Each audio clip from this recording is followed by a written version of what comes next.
Welcome to the Daily Recall Show. I'm your host, Vasily, and today we will talk procrastination. That's my favorite topic. It's like today it's going to be procrastination one-on-one, okay? So we will cover how it works, why procrastination is actually good, which is an idea that most people don't understand, why it's bad, and how to prevent and how to overcome procrastination. And if you're not able to do that, then we will also cover how to do it well. Okay? So, the first idea that I want to talk to you today about is how procrastination actually works. Because I think that most people don't understand that. They kind of have this idea that they got to do something, right? Some stuff, and then they don't do the thing. And then they're like, oh, I'm procrastinating, I'm a bad person, okay? But I think it's actually really helpful to understand how procrastination works before jumping into preventing and overcoming and dealing with it well, because that's how you get to understand the nature of it. And if you understand it, then you're able to do it well and to figure out how to prevent it in the first place. So, procrastination is actually very simple, okay? There is a simple tiny area in your brain. It's called the insular cortex. And this area is kind of like somewhere in the middle.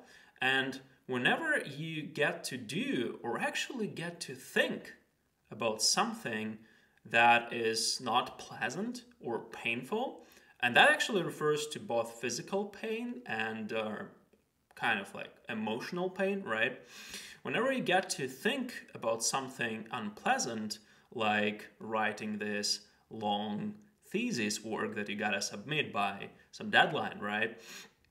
This area in the brain, this area of neurons lights up, okay? But the coolest thing about procrastination and about this insular cortex area is that it lights up only for a specific period of time. So, what I mean by that? When you get to do something, or like something really unpleasant, like studying or, I don't know, doing some work that you gotta do, right?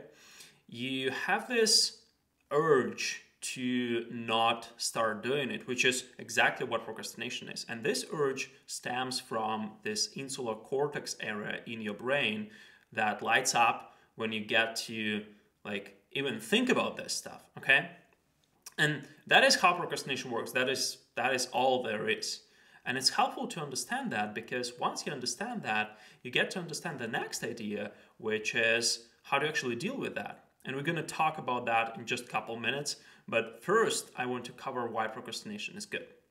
I actually think that procrastination is sort of like a defense mechanism of sorts of our brains to prevent us from doing stupid shit. Okay? And there are actually two types of procrastination. And most people are not aware of that. They think there's just like one thing. It's called procrastination, and then we can just, I don't know, not do stuff, right? But there are actually two types. And the first type of procrastination is good procrastination. So what do I mean by that? Good procrastination is when you gotta do some stuff like errands, I don't know, sending emails for work, or something else, like something you don't really like doing, right? Or maybe because it's just not your character, like if you're an introvert, like I am myself, which is kind of funny because I'm doing this. But anyways, if you're an introvert and you gotta do communications work, then you'll be kind of slacking around because it's not your thing, okay?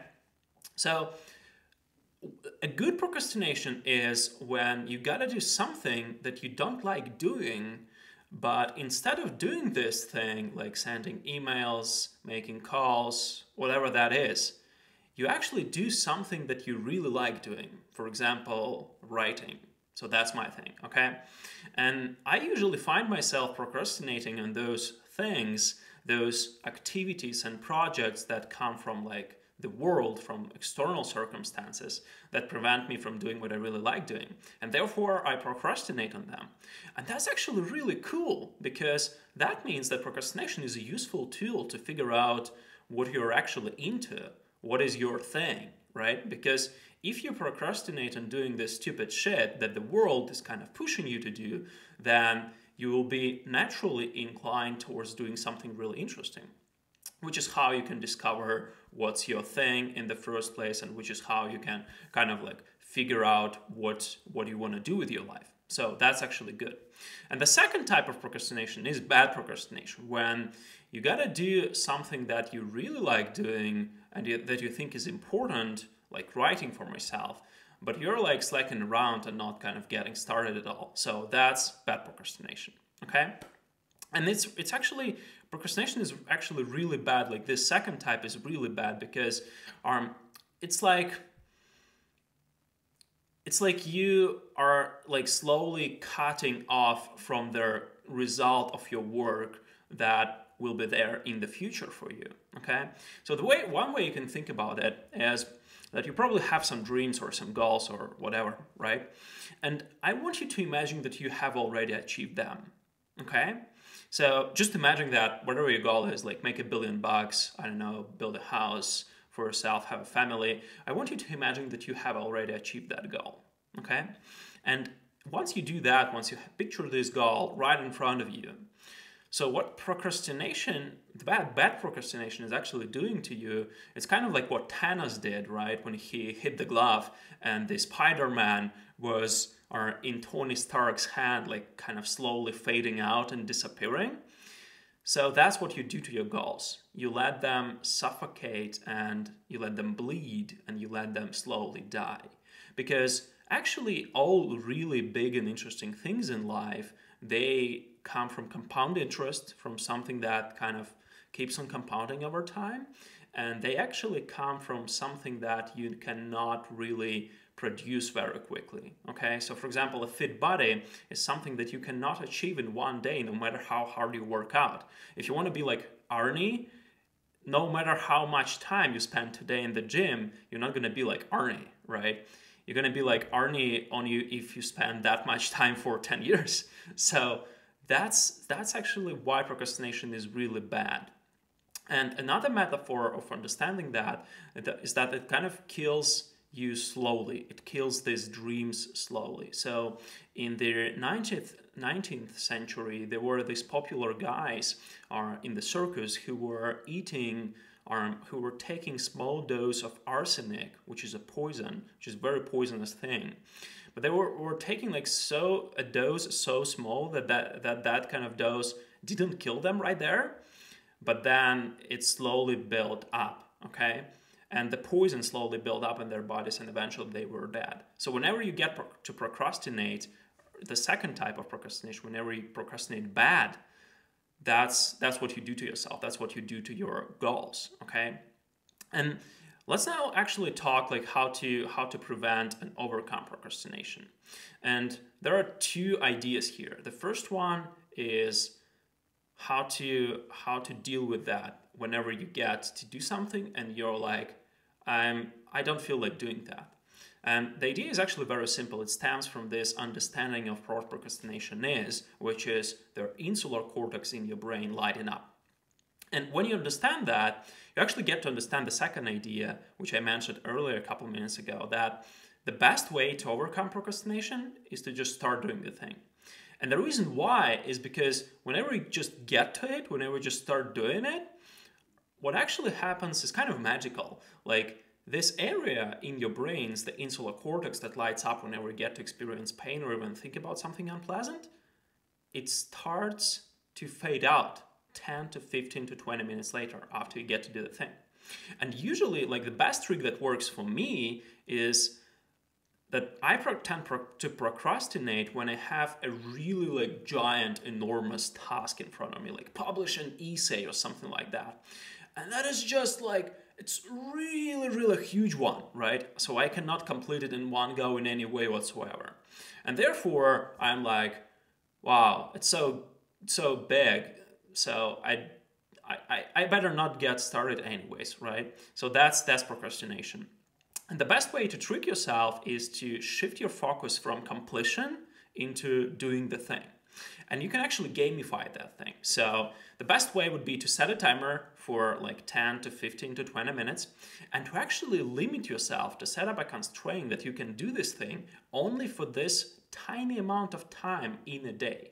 Okay, so when I was starting writing, that actually helped me a lot because it was really hard for me to kind of just get doing that, or even though I love it so much.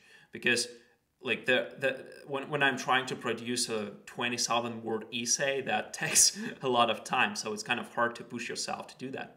But this gamification of turning your focus from completion to doing the thing for a limited amount of time is actually really interesting, because what it does to your brain is that you're like, okay, I get to do this for only 10 to like 20 minutes a day, right? That's it. That's the cap. I cannot do this any more than 20 minutes a day. That's the rule that I set for myself. And then I'm like, okay, but I really want to become a good writer. I really want to achieve this result. So what actually happens is that when I get to write for this 10 to 20 to 30 minutes, or when I was doing that before, I was really productive because I was trying to do like as much of it as I could, right? So that's kind of funny, because this shift from completion to doing the thing actually increases your likelihood of completing it. Okay, so that's a very funny idea on how to prevent this procrastination thing. And the second idea is that if you're like feeling like this is not working for you or something, and you really feel that you're procrastinating right now, you're like are scrolling some Instagram stuff or doing some Facebook bullshit. So the best way to overcome that and actually do the thing that you're supposed to do, okay, is to actually win back a little bit of time. So what I mean by winning back time is that there are other activities that you gotta do, right? Like, I don't know, getting the trash out, buying some groceries and stuff, okay? And whenever I don't want to do my main thing, which is writing, whenever I feel like not writing or something for a long period of time, I actually try to win back time by doing these other things that I am supposed to do anyways. Because if you think about that, you gotta do these things anyways, right? And you gotta write. So if you cannot write right now, you can do those things, and then you can write whenever you feel like writing. So that's a very easy idea. If you do these things that are, if you're not feeling like doing your main thing, you get to do these other things, and that's how you balance time. That's how you win back time. And the third idea on how to deal with procrastination, the final one, is to stop doing stupid shit and just take rest or do nothing instead. That works so well. So whenever I get to like start procrastinating, reading up on news and that kind of bullshit, I just like immediately shut it down. And I literally like shut down my laptop, shut down my iPad, and I just go out. And I just go out, or I work out, or I do any other thing. That's point two, right? What you're supposed to do anyways. But the third one would be that I usually just go out. And I am like wandering around the streets, like looking at buildings, or I don't know, sitting at coffee shops and doing nothing. The most important thing to overcome this procrastination thing is to not do stupid shit, which is to run like on Facebook or other social media or argue on Twitter or something like that, because that literally like that is when you're dying 1 minute at a time.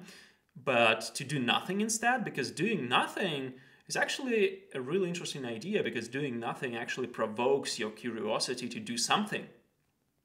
So when you get to do nothing, then you're like, oh, I better do something. And that's how you trick yourself into doing the thing that you wanted to do in the first place.